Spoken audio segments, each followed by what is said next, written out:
Our next speaker, Jim Key. Never too late, never too late, Jim Key.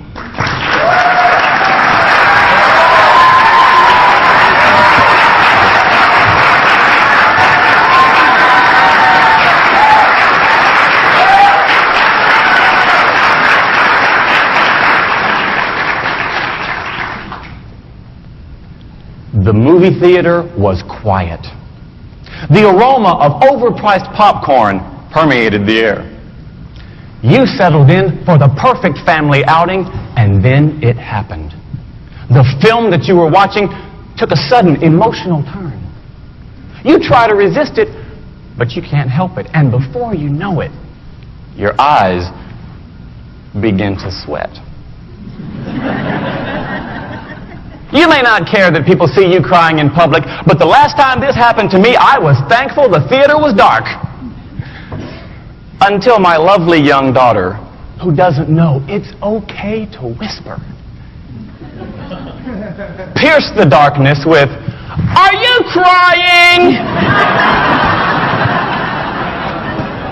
Mr. Chairman, ladies and gentlemen, and anyone who's ever gotten misty at the movies, never ignore inquisitive children. The longer you do, the louder they get. In a matter of seconds, my daughter shouted, "Why are you crying, Daddy?" When this happened, the movie that my family and I were watching was The Rookie. On the surface, it's a movie about the oldest rookie in professional baseball, but on a much deeper level, it's about reclaiming life's missed opportunities. When the movie ended and I realized what a great teaching opportunity I had, I turned to my two sons and I said, "Guys, what did you learn from this?" Imagine how proud I was when my 16-year-old said, "I learned that my dad cries at the movies."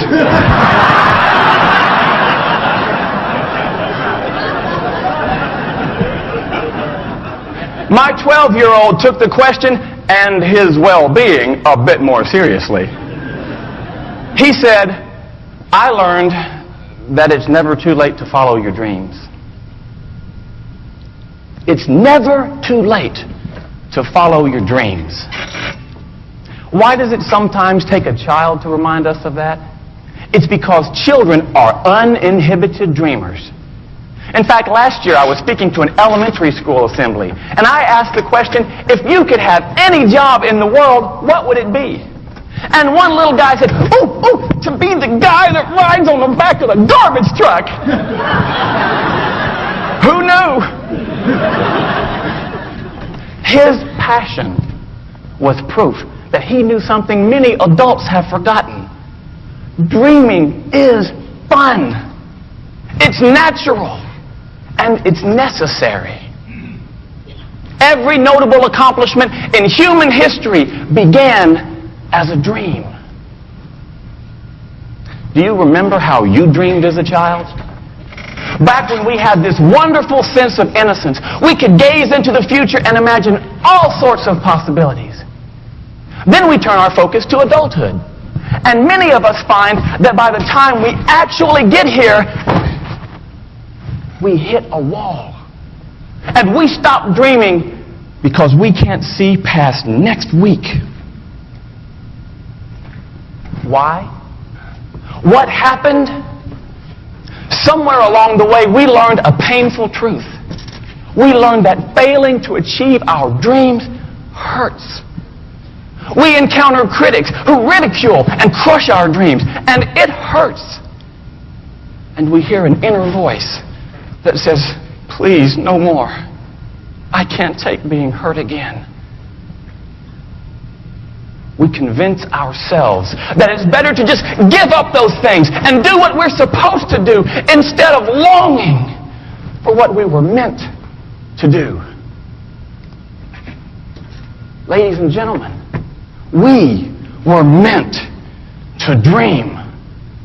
We were meant to dream. Dr. Martin Luther King Jr., one of the greatest dreamers of our age, said, "The time is always right to do what is right." And that means that if it was right for us to dream as children, then it's just as right for us to dream as adults. The question is, do we have the courage to dream? I am privileged to know a remarkable teenage girl who does. Her name is Nicole.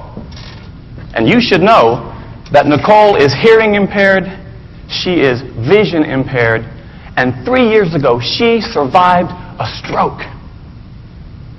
That's not fair. If anyone has the right to give up on dreams and just accept reality, she does. But instead, I've watched Nicole redefine reality, not according to her physical limitations, but according to the size of her dream.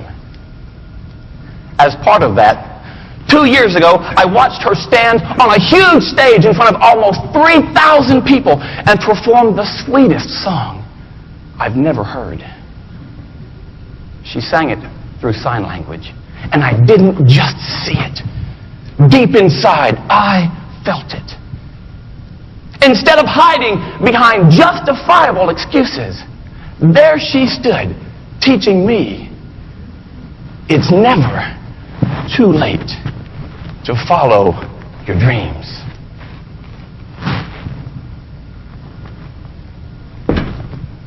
Ladies and gentlemen, what do you dream? Or is the better question, what did you dream and why did you stop? If you've ever let a dream slip away, I'm here to tell you it's not too late. If you can summon the courage to overcome your circumstances and your experiences and your critics, your dream can live. Whether you dream of making beautiful music or not getting caught crying at the movies. If you dream of changing the world or riding on the back of a garbage truck. If you forget every word I've said today, it would thrill me if you remember this.